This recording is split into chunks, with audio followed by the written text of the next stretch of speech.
Hello guys, welcome back to my channel Ajit study centre. तो आज की इस वीडियो में हम लोग दहेज प्रथा एक गंभीर समस्या पर निबंध लिखने के लिए सीखने वाले हैं। तो आप इस वीडियो को बिना स्किप किए पूरा अंत तक देखिए। दोस्तों, दहेज प्रथा एक गंभीर समस्या एक ऐसा टॉपिक है जो हर एक एग्जाम में आपको निबंध लिखने के लिए दिया जाता है। तो आप इस वीडियो को बिना स्किप किए अच्छे से देखिए ताकि आप एग्जाम में अच्छे से लिख पाएं और आपका पूरा पूरा नंबर आ सके। तो चलिए स्टार्ट करते हैं आज के इस वीडियो को। दहेज प्रथा एक गंभीर समस्या टॉपिक है हमारा दहेज प्रथा पर। तो चलिए स्टार्ट करते हैं। देखिए, भारत देश में अनेक प्रथाएं प्रचलित हैं। उनमें से सर्वाधिक प्रचलित है दहेज प्रथा, जिसे सुनकर भारतीय नारियों का रोम रोम कांप उठता है।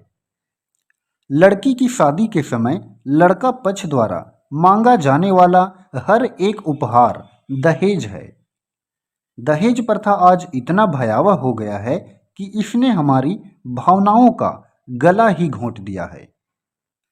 दोस्तों, भारत देश में जितनी भी प्रथाएं प्रचलित है उन सब में सर्वाधिक प्रचलित है दहेज प्रथा। और ये दहेज प्रथा एक ऐसी प्रथा है जिसका नाम ही सुनकर भारतीय नारियों का रोम रोम क्या होता है, कांप उठता है। सबसे पहले हम लोग जानेंगे कि आखिर दहेज प्रथा क्या होता है। तो देखिए, जब लड़की की शादी होती है उस समय लड़का पक्ष के द्वारा जो रकम मांगा जाता है उसे क्या बोलते हैं, उसको बोलते हैं दहेज। जैसे कि शादी के समय लड़का पक्ष के द्वारा लड़की पक्ष को मोटरसाइकिल मांगा जाता है, टीवी मांगा जाता है, कूलर, फ्रिज, पंखा इत्यादि अन्य की सबसे ज़्यादा जो मांगा जाता है वो मांगा जाता है पैसा। तो पैसा भी क्या है, पैसा जो है एक दहेज है। तो दहेज क्या है, तो दहेज जो है वो लड़का पक्ष के द्वारा लड़की पक्ष को जबरदस्ती मांगा जाता है। एक समय था जब दहेज जो है वो एक उपहार के स्वरूप दिया जाता था लड़का पक्ष को, और वो उपहार लड़की पक्ष का यानी कि लड़की के पिताजी लड़का पक्ष को खुशी खुशी देता था। लेकिन आजकल क्या है कि दहेज जो है वो जबरदस्ती मांगा जा रहा है। तो देखिए, दहेज प्रथा आज इतना भयावह हो गया है कि इसने हमारी भावनाओं का गला ही घोंट दिया है।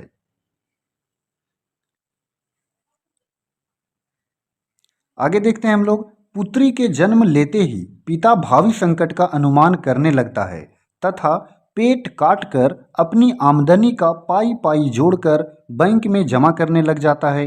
कन्या पक्ष की ओर से वर पक्ष को जब तक मुंह मांगी रकम न दी जाती है तब तक शादी की बात पक्की नहीं होती।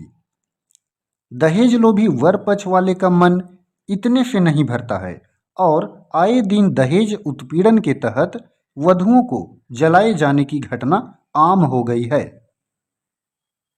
दोस्तों, अगर गरीब परिवार में अगर बेटी जन्म लेती है तो बेटी का जो पिता होता है वो बेटी के जन्म के समय से ही वो आर्थिक संकट का अनुमान करने लगता है, और जिस समय बेटी का जन्म होता है उसके बाद से ही वो पेट काट काट करके उसकी जो आमदनी होती है वो पाई पाई जोड़ता है और वो बैंक में जा कर के जमा करने लगता है। क्यों जमा करता है?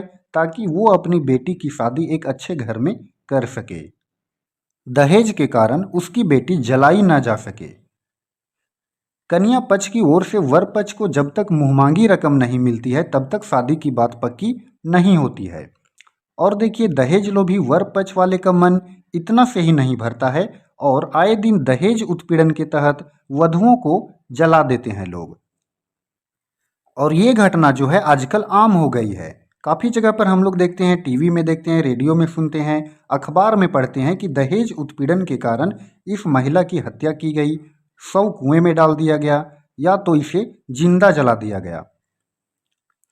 आगे देखते हैं। दहेज प्रथा का प्रचलन भारत देश में प्राचीन काल से ही है, परंतु पहले स्वेच्छा से उपहार दी जाती थी, परंतु आजकल दहेज मांगा जाता है। इस तरह आज इसका स्वरूप ही बदल गया है। इसका परिणाम इतना भयावह हो गया है कि रुपये वालों की बेटियां अमीरों के यहाँ और गरीब की सुघड़ और सुंदर बेटियां बेमेल विवाह का शिकार हो रही हैं। धन के अभाव के कारण बहुत सारी बेटियां अविवाहित ही रह जाती हैं। आज बड़े पैमाने पर भ्रूण हत्याएं हो रही हैं। परिणाम स्वरूप स्त्रियों की संख्या पुरुषों के अनुपात में दिन प्रतिदिन घटती जा रही है। तो यहाँ पर हम लोगों ने देखा कि दहेज प्रथा का प्रचलन जो है वो भारत देश में प्राचीन काल से ही है। बहुत पहले से दहेज प्रथा चली आ रही है, परंतु पहले दहेज जो दिया जाता था वो स्वेच्छा से दिया जाता था, यानी कि अपनी इच्छा के अनुसार। क्योंकि कोई भी पिता ये नहीं चाहता था कि जब उसकी बेटी अपने घर से विदाई ले ससुराल के लिए तो वो उसके पिता जो है वो उसको खाली हाथ भेजे, तो कुछ न कुछ वो उपहार स्वरूप वो देते थे। लेकिन देखिए आज जो है वो इसका स्वरूप ही बदल गया है। इसका परिणाम इतना भयावह हो गया है कि जिसके पास अधिक से अधिक पैसा है उसकी बेटियां जो हैं वो अमीरों के यहाँ, और गरीब की जो सुघड़ और सुंदर बेटियां हैं वे बेमेल विवाह का शिकार हो रही हैं। यानी कि उस लड़की के अनुसार लड़का ही नहीं मिल पा रहा है। और देखिए धन के अभाव के कारण बहुत सारी जो बेटियां हैं वो अविवाहित ही रह जा रही हैं। और आज देखिए बड़े पैमाने पर भ्रूण हत्याएं भी हो रही है, और यही वजह है कि स्त्रियों की संख्या जो है वो पुरुष के अनुपात में दिन प्रतिदिन घटती जा रही है। चलिए अब आगे देखते हैं। दहेज प्रथा के इतने कुपरिणाम हैं कि हम उन्हें शब्दों में व्यंजित भी नहीं कर सकते। बाल विवाह, अनमेल विवाह, अंतरजातीय विवाह, अंतरधार्मिक विवाह, आजीवन विवाह न होने की स्थिति इत्यादि के कारण भ्रष्टाचार को प्रश्रय मिलता है।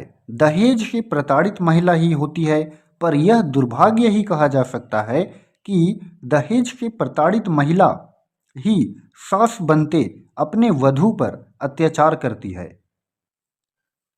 दहेज के लोभ में राक्षसी रूप लिए ये महिलाएं जब अपनी बहुओं को परेशान करती है तो वे भूल जाती हैं कि उन्हें भी एक दिन इन राहों से गुजरना पड़ा था। दोस्तों आज दहेज प्रथा के अनेक कुपरिणाम हैं, और इनका जो कुपरिणाम है उसको हम शब्दों में बयां नहीं कर सकते हैं।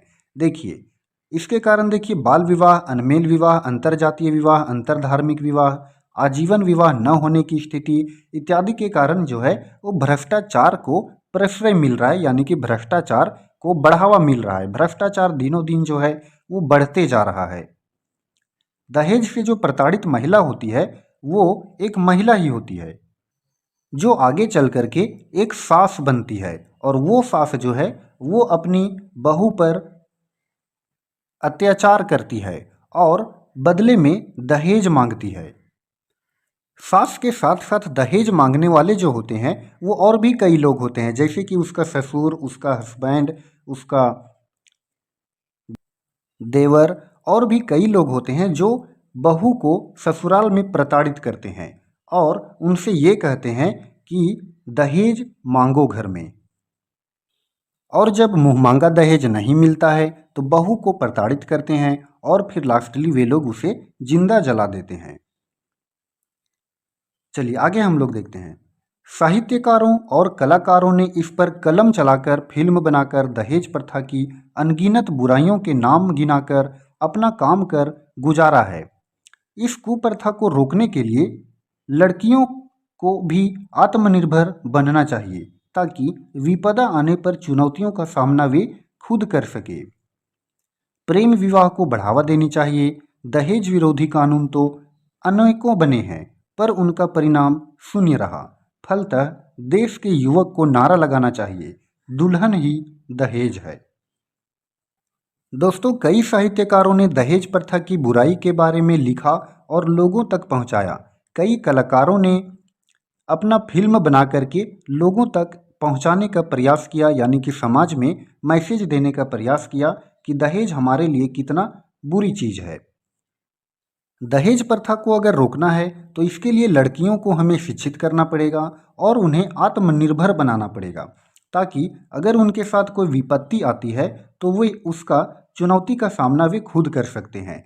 और अगर हम दहेज प्रथा को रोकना चाहते हैं तो इसके लिए प्रेम विवाह को बढ़ावा देनी चाहिए। देखिए दहेज विरोधी कानून तो अनेक बने हैं आज भारत में, लेकिन कोई भी काम नहीं कर रहा है। इसका सारा का सारा परिणाम जो है वो शून्य ही है। और आज हमें देश के जितने भी युवा हैं उन लोगों को आज ये नारा लगाना चाहिए और उन्हें ये प्रण लेनी चाहिए कि दुल्हन ही हमारा दहेज है। तो दोस्तों, अगर आपको ये वीडियो पसंद आया हो तो आप इस वीडियो को लाइक करें और चैनल पर नए हों तो चैनल को भी सब्सक्राइब करें। धन्यवाद।